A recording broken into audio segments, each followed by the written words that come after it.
Every week, it's our goal to share financial information that helps you in your life and financial vineyard. We hope it takes you from your roots to the journey of your vines and the influences in the air that have helped craft your delicious life. Like wine, life and finances have different palates that should be celebrated and not judged. Welcome to this edition of Wine and Dime with Amy Irvine and Kate Welker. This edition, we are going to be talking about the favorite topic of February, which is around love and money. But before we dive into that, we have to, as usual, give our Friday pick of the week wine. I have mine sitting out on the counter already, Kate. That's the kind of week it's been for me.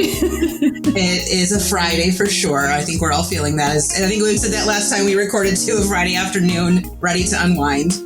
Yeah, I have, it's called Bread and Butter. That's the winery that it's from. It's a California winery, and it is a Cab Sauvignon. And I actually had their Pinot Noir not too long ago, and they had it on like a buy one, get one special in the Publix grocery store down here in Florida.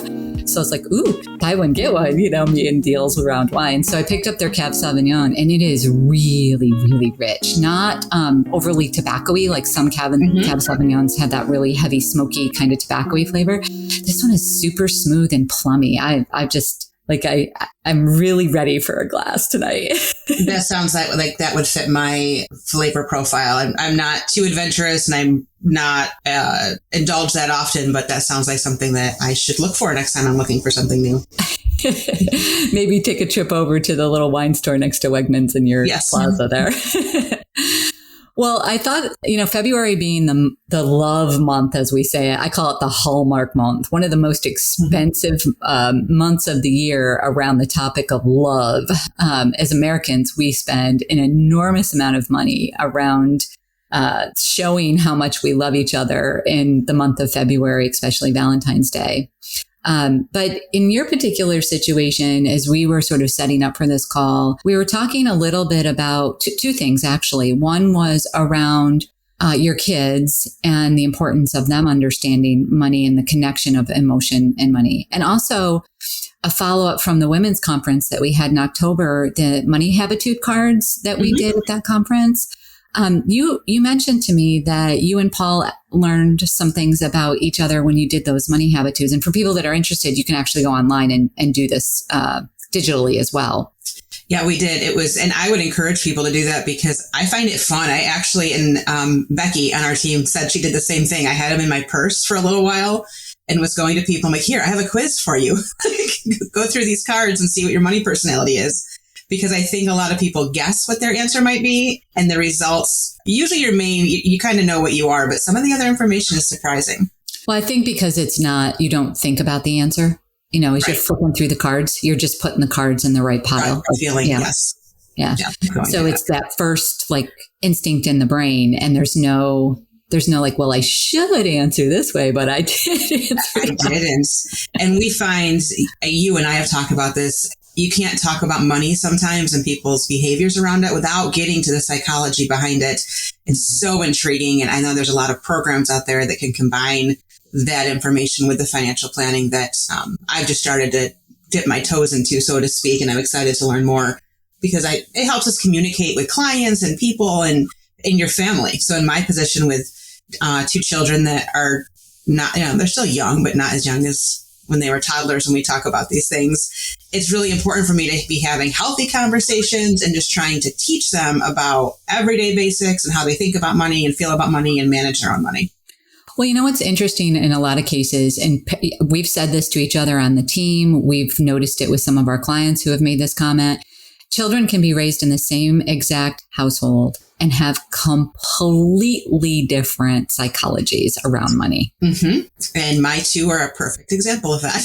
I have a saver and I have a spender.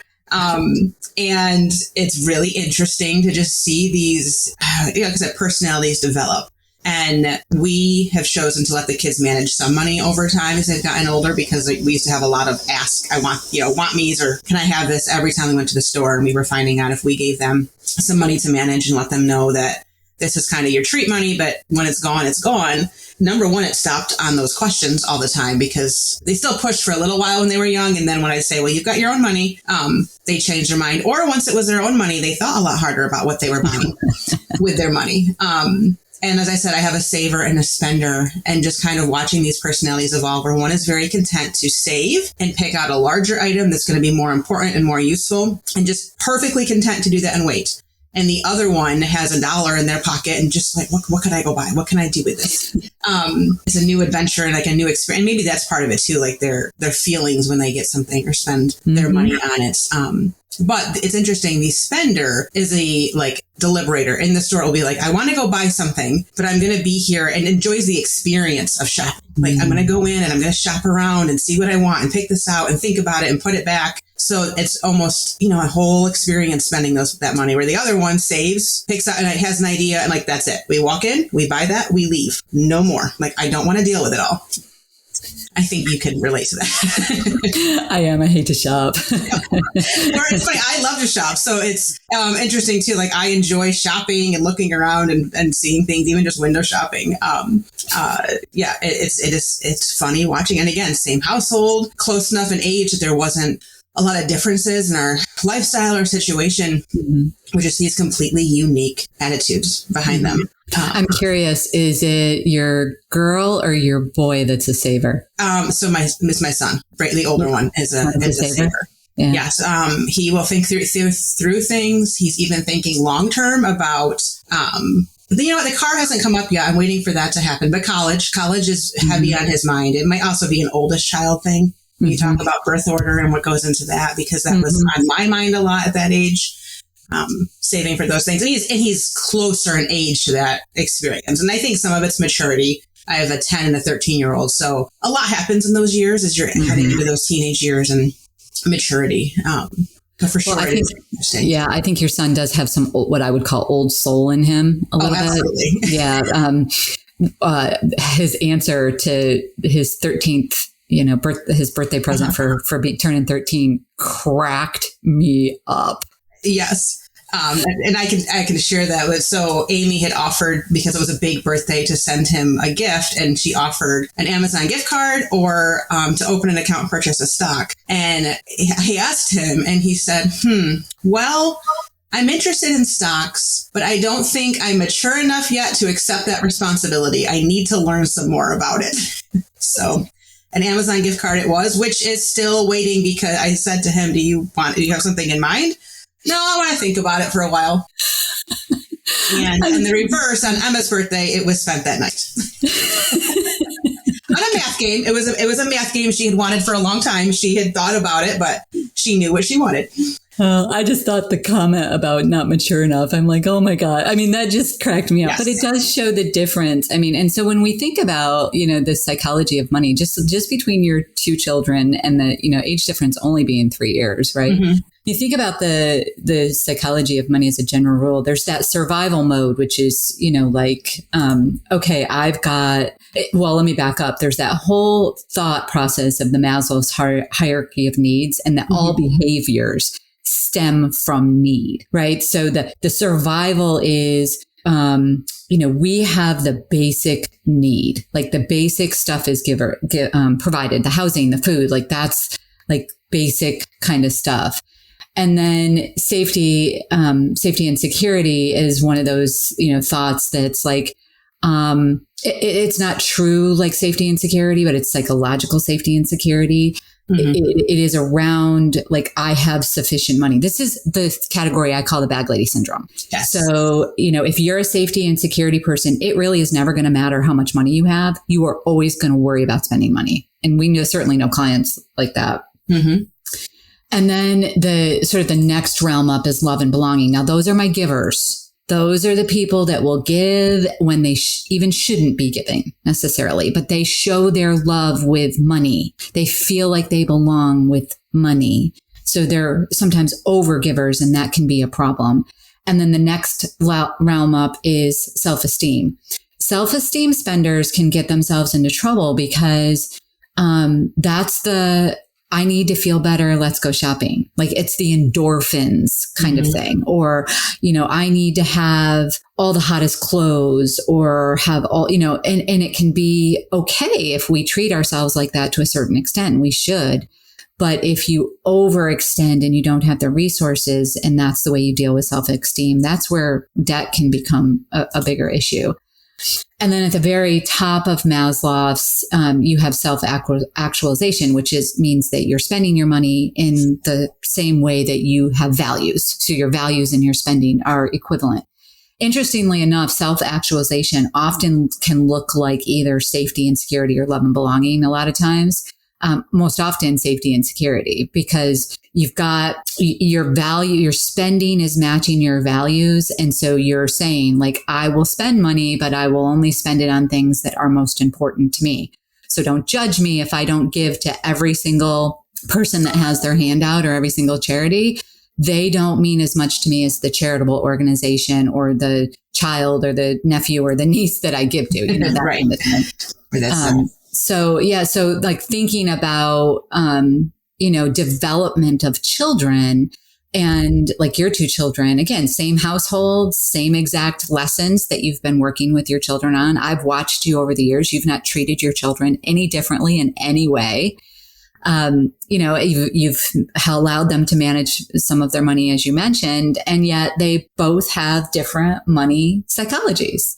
They do. It's all in their brain. And we are trying to be very careful, or me especially, because we, you and I are in a position we intimately see these personalities at play every day. Mm-hmm. So just helping to have discussions to guide them and not change who they are, but encourage creative thinking, encourage kind of pushing their boundaries a little bit where, Emma recently decided on her own to make a box for herself, and she's creative. So she has to get in this mode and got out the cardboard and the duct tape and the paint and everything she does. And she made herself like a savings box, because if it was fun and she could lock it away, I think she might physically put a lock on it. We will see. She is like, I can't touch it. It's going to go there. And then the same thing reverse where, Braden's been saving for something and he wanted to buy it, but there was that little bit of like, oh, is it okay? Can I let money go? And like we've talked about this, there's a video game he's been waiting forever. Actually today there's one out, and that's one of our activities this afternoon is going to buy it. But this morning he had that pause of, it's okay, right? It's okay. Yes, it's fine. This is what you saved for. This is what you want. And even once in a while, for him, it's very hard to splurge on something like small and thinking through like, it's okay once in a while to do that. And then, just trying to guide them both to push their boundaries a little bit. So the interesting thing, like when you have on our end, when you have, and it's so great that you're recognizing this in your children and you're having these conversations early on, because when you have like households that have very different money philosophies, it can create that conflict between somebody who overgives and somebody who is I'll say a safety and security, because the person that's a love and belonging will look at the safety and security and say, you're being stingy. Right. And that is not exactly our household, but when I was telling you earlier, these money habitude cards we went through, and I was surprised to find myself, my avoidance category was giving. And I consider myself a very generous person. I think we've been pretty blessed in our lives and like to help out where we can. And I don't think for me, it's so much giving of resources as I analyze is this person, who really needs it? Is it the best place to put things? Versus my husband, who that's his dominant category is giving. And he is very generous. I think love and belonging. I don't think security was as much of an issue for him. He always has felt secure. And I have these things I want to share with the world. And for me, I grew up a little less secure, and still, even though I am, it's my mentality of making sure we're secure. So I find myself kind of protecting against him, and he's not protecting against each other, but we balance each other. That's and I want to hold it back a little bit. He's like, it's okay, and vice versa. Right. And you guys have been able to communicate from that perspective or work out any differences where Thankfully we have. Yeah. Where couples don't communicate about it or aren't able to work out differences, that's where you see the conflict continue to escalate in other ways. And interesting, like Brent and I, we are totally Braden, like Brent and I are like, so we don't like balance each other out. We just like back each other up.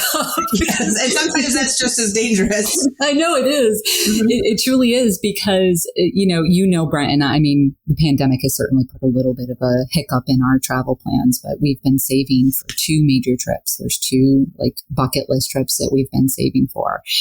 And the money is there. It's sitting in our savings account. And I'm like, Brent, we just need to book the flight. Like that's going to hold us accountable to actually book this vacation. And we need to set the dates on the calendar. Like we had to take this in baby steps and force ourselves to actually go on a vacation that we want to go on. You want to do it.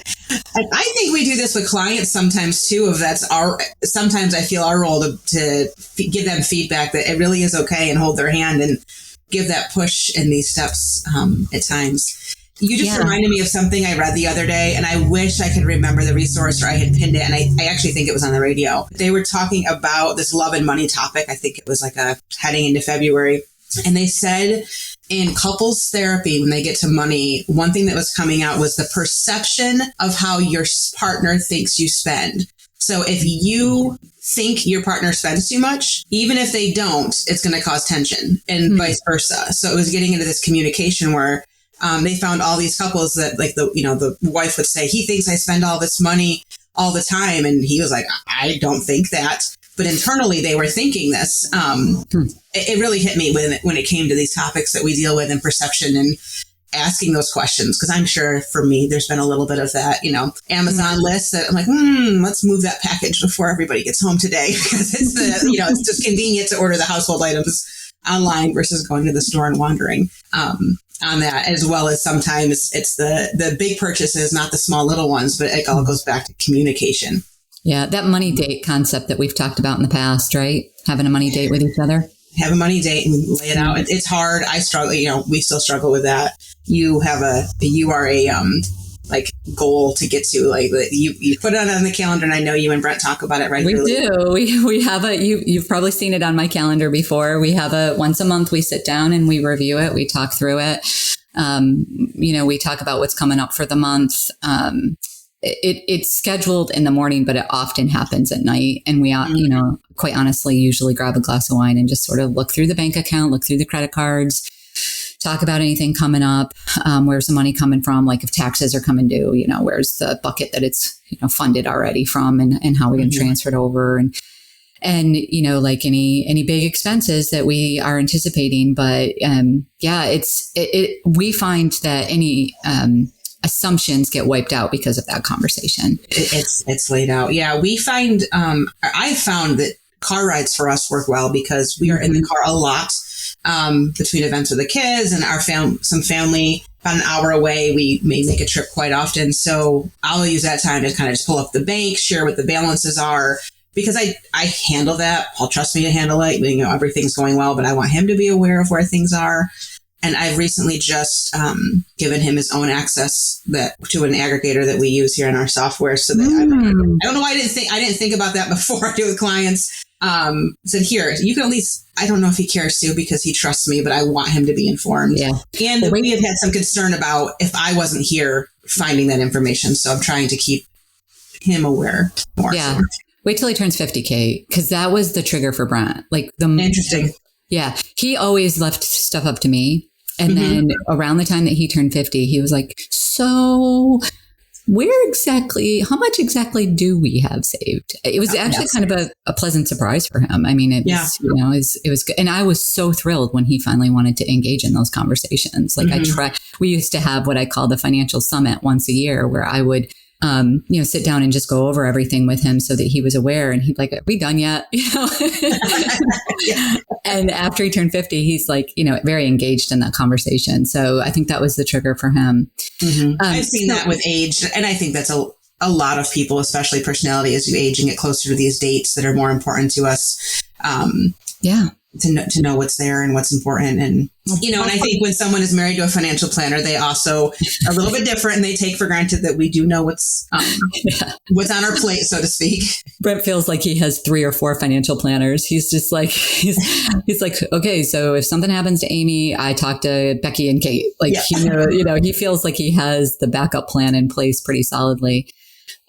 Which is, it gives me great relief that, there's somebody there to help him through if it's ever needed. And I'm sure the same for you. So Kate, I know we're going to wrap this up, but I did have a couple of questions or just a couple of tips that I'd love for you to maybe share. That how do you actually talk with your kids? Because I think a lot of people do struggle with that. And I wonder if there's 3 tips that you use or could use to like give people advice on how to bring those conversations up without the mom response, Yes. That's a really good question. A couple of things we do. I'm trying to think of how to summarize this in snippets, but we'll get there.